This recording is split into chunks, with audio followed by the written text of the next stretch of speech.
ভাবো যে প্ৰেম হৈছে ঈশ্বৰ অভিমুখী এক অন্তহীন যাত্ৰা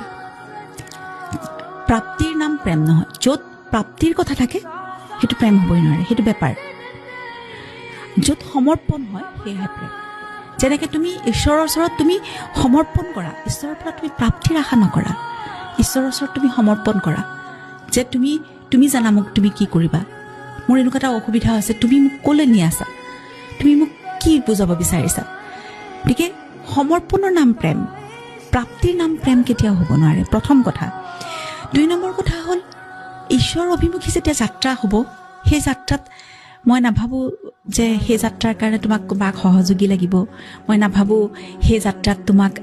কোনোবাই উৎসাহ জনাব লাগিব কাৰোবাৰ সংগ লাগিব কাকো নালাগে প্ৰেমৰ বাবে মই ভাবোঁ যে প্ৰেম কৰিবৰ বাবে অকল নিজৰ অনুভূতি লাগে তাৰ বাহিৰে অন্য একো নালাগে তুমি যদি কিবা সেয়া দেশপ্ৰেমী হওক কোনোবা